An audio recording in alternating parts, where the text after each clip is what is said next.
രോഗം വിട്ടുണർന്ന് അവർ നല്ല ചൈതന്യത്തോടെ കർത്താവിൻ്റെ വേല ചെയ്യാൻ വേണ്ടി അവർ അനുഗ്രഹിക്കണമെന്ന് പ്രാർത്ഥിക്കുന്നു. എൻ്റെ കർത്താവിന് ഉന്നതമായ നാമത്തിൽ തൊഴിൽ സംബന്ധമായ കാര്യങ്ങൾക്ക് വീട്ടിൽ നിന്ന് സഞ്ചരിച്ചു പോകുന്നവരെ അനുഗ്രഹിക്കണമേ. പരീക്ഷയ്ക്ക് വീട്ടിൽ നിന്ന് സഞ്ചരിച്ചു പോകുന്നവരെ അനുഗ്രഹിക്കണമേ. അവരുപയോഗിക്കുന്ന വാഹനങ്ങളെ ആശീർവദിക്കണമേ. വീട്ടിൽ തിരിച്ചെത്തുന്നവരെ കർത്താവിൻ്റെ കാരുണ്യം ഉണ്ടാകട്ടെ. നിൻ്റെ ജോലി, നിൻ്റെ ജീവിത മാർഗങ്ങൾ തടസ്സപ്പെട്ടിരിക്കുന്നവരെ, നിൻ്റെ ജീവിതം നിനക്ക് കടങ്ങൾ തരാൻ നീ കൊടുത്ത കാശ് തിരിച്ചു കിട്ടാൻ വേണ്ടി പ്രാർത്ഥിക്കുന്നവരുണ്ട്. അവരുടെ മേലെല്ലാം കർത്താവ് നിനക്ക് തരാനുള്ള ആൾക്കാർക്ക് തരാനുള്ള മനസ്സും തരാനുള്ള നിവൃത്തിയും ഉണ്ടാകാൻ വേണ്ടി പ്രാർത്ഥിക്കുന്നു.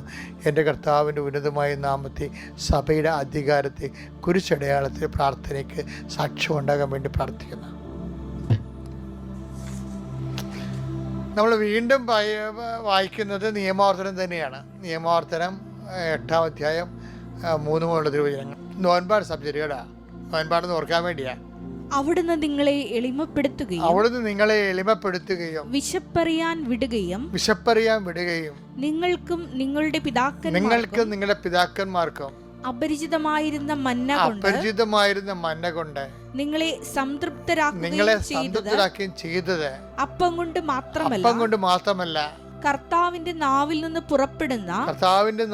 പുറപ്പെടുന്ന ഓരോ വാക്കുകൊണ്ടുമാണ് മനുഷ്യൻ ജീവിക്കുന്നതെന്ന് നിങ്ങൾക്ക് മനസ്സിലാക്കി തരാൻ വേണ്ടിയാണ്.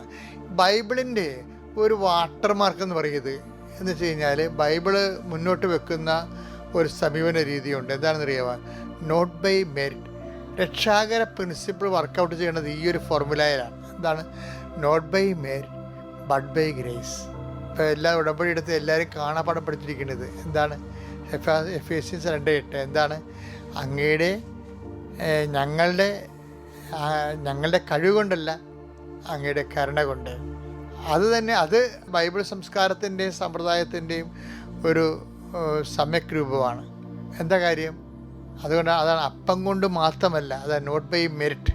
എന്താ? ദൈവത്തിൻ്റെ വായിൽ നിന്ന് വീഴുന്ന ഓരോ വചനം കൊണ്ട് കൂടിയാണ്, ബട്ട് ബൈ ഗ്രേസ് അല്ല. എല്ലാവരും ഈ ഓരോരോ സ്ഥലത്തും ഓരോ ഫോർമുല ഉണ്ടെങ്കിലും അതൊരു സാരാംശത്തിൽ എല്ലാം ഒന്ന് തന്നെയാണ്. എന്താണ്?